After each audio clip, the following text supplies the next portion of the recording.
Next up, I'm going to talk about the fish I currently have in the tank and my plans moving forward.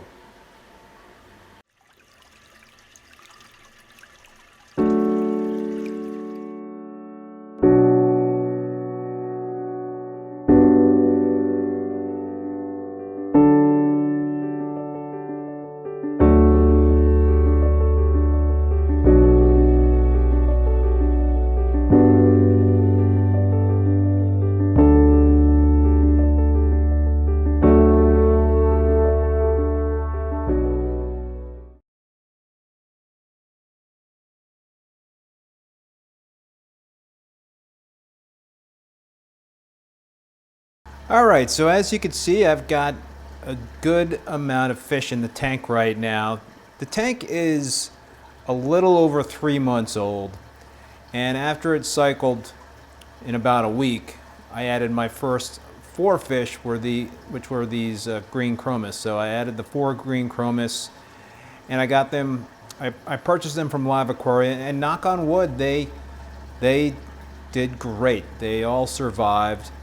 So I was psyched. I love green chromis because they're a shoaling fish, and that was my real goal with this tank, was to have different shoals of fish. So you can see there's a lot of different groupings of fish. So the green chromis were the first fish that I added. I love them because they just have different, green and blue fluorescent type of colors that change depending on where they are in the tank and where the light is.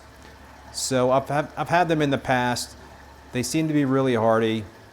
And yeah, they can get aggressive with one another, but I think they're a good fish, at least for me, to start off a tank and to make sure that everything is cool in terms of the tank being cycled. So the next set of fish that were added to the tank were 4 tangs. And I really wasn't actually planning on adding those 4 tangs in particular to this tank. They kind of, I added them because of an emergency. As some of you know, been following my videos, I had a leaky frag tank, and I had in that frag tank a yellow tang, a sailfin tang, a yellow-eyed coal tang, and a tomini tang. So I needed to act quickly because of that frag tank was leaking. This tank, I believe I had the green chromis in for 2 weeks. So the tank was fully cycled with the green chromis. I was hesitant because there was only 4 green chromis in there, and I was adding 4 more fish to this 225-gallon tank. But I felt like I had no choice. I wanted to add a bunch of tangs at the same time anyway. So I took my chances and I put them in this tank. I do have another frag tank. I could have added those fish to the other frag tank, but in that other frag tank I've got a foxface, but I also have another sailfin tang. So I liberated the 4 tangs from that frag tank and put them in this tank. And yeah, knock on wood, they did really well. They did not skip a beat. I'm sure they are happy in terms of the upgrade in size, going from a 50-gallon tank to a 225-gallon tank. I had more tangs, fish in that frag tank than I wanted to anyway, so it all worked out.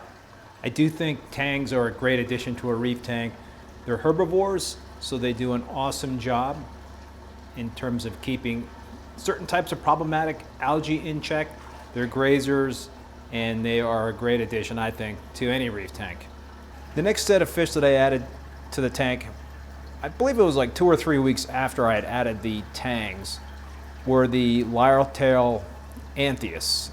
And I added a group of 6. Again, I got them from Live Aquaria. The male in the group of 6 came in really rough shape. So I acclimated all the fish, and I kept my fingers crossed that the male would survive. And you could tell right off the bat when I put it in the tank that it was just not going to make it. So it didn't survive the day.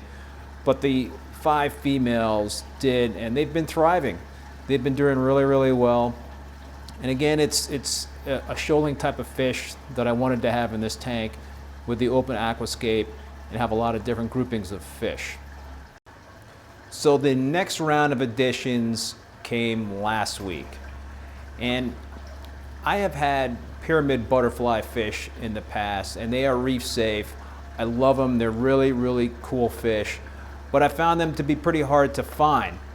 So before the holidays, I was doing a little looking around and looking at the forums, Reef to Reef in particular, just to kind of see what people were saying in terms of other online fish stores besides Live Aquaria. And I just read some really good feedback about TSM Aquatics in New Jersey. So I went on to their website, checked out what they had. They had a lot of things that were marked in quarantine. So I gave them a call and talked to a couple of folks over there, and they seemed really good in terms of their knowledge. And I liked what they were all about in terms of quarantining fish and holding them for you. So I ended up purchasing a group of 4 pyramid butterfly fish, which they did have in quarantine and were not due to be out of quarantine until middle of January.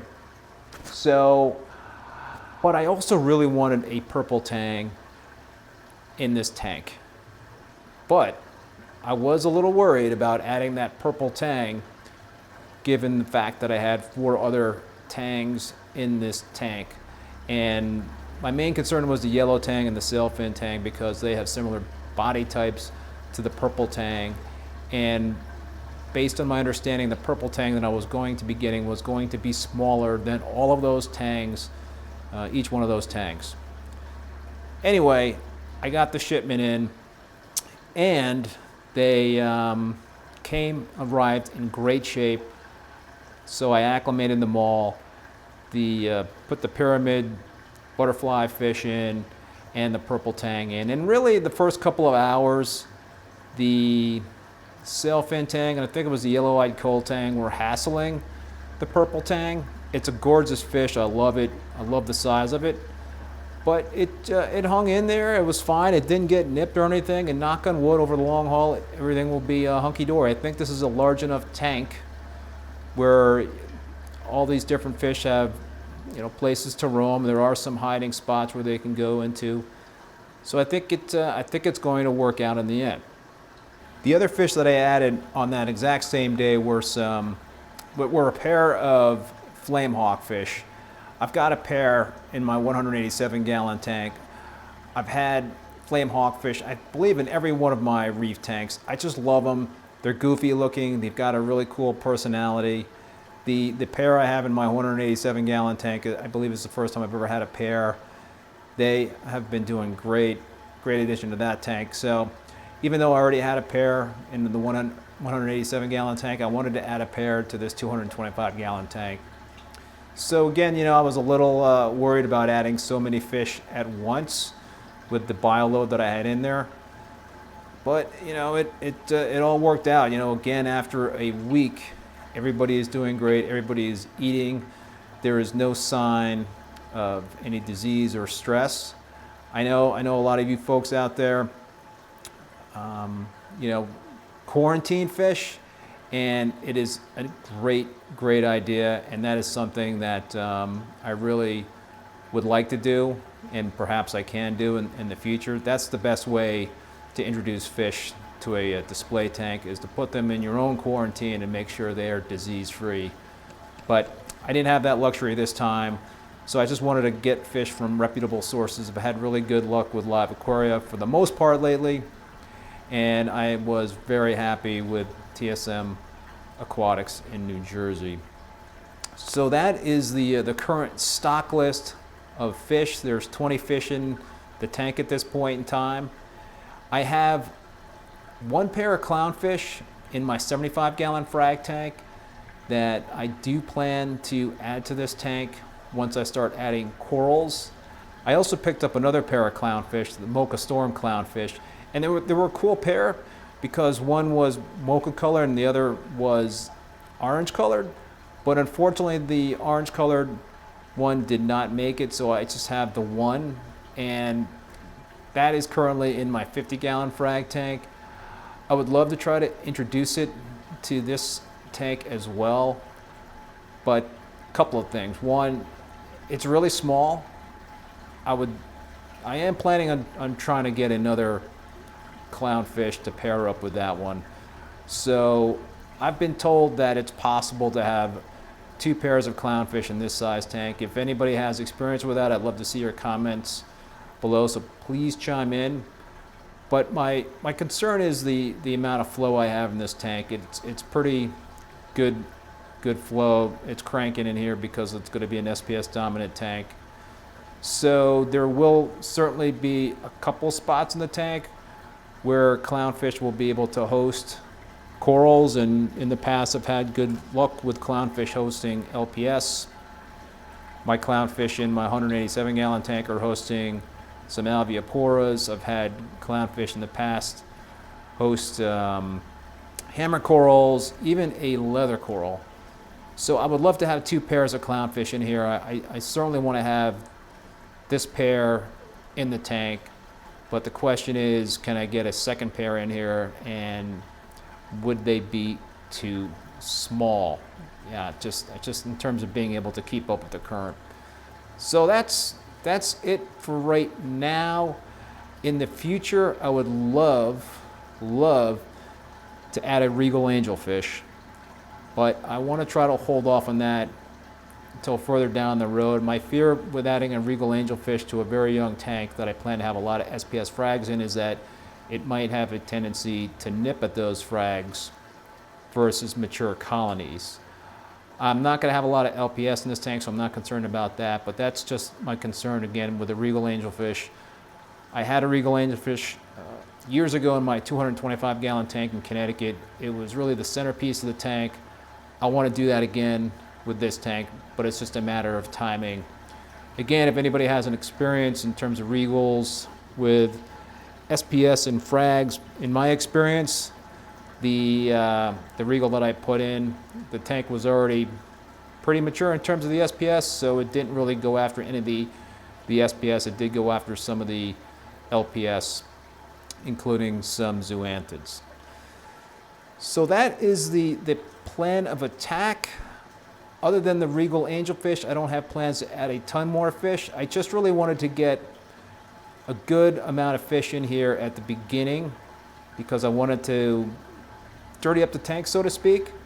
I didn't want to have to dose a lot of nitrates and phosphates. I wanted to have a lot of fish in there, feed heavily, and just have that biological process go along naturally in terms of having some nitrates and phosphates in the tank. Perhaps down the road I may add some more Anthias. Perhaps I may add a Bellum angel. Again, that's another reef safe type of angel. Regal is not necessarily reef safe. I know they have a reputation of being risky, but I'm certainly willing to take that chance. The Bellum, perhaps a pair, would be, I think, an awesome addition. I love swallowtail angelfish, Japanese masked swallowtail angelfish.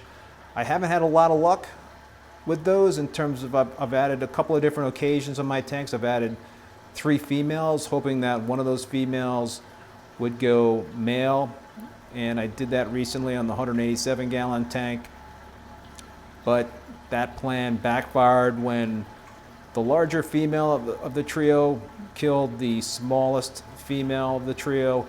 Eventually I lost the second one, so now I just have a single swallowtail angel in that tank. I would love to try to do that again with this tank, but they're not cheap. It's not a cheap fish. Well, that will do it for this video. If you liked it, please give it a thumbs up and hit that subscribe button if you haven't done so already. One last thing, if you were looking to add some equipment, I do sell GHL, Pax Bellum, and Royal Exclusiv products, as well as Reef, Octopus, calcium, and Kalk reactors, which is the equipment I use and recommend, so I will put a link in the video description below. And if you need help with a new tank build, including help designing a custom aquarium or help reconfiguring your current setup, then feel free to reach out to me. I will put an additional link in the video description below. Thanks for watching. See you next time.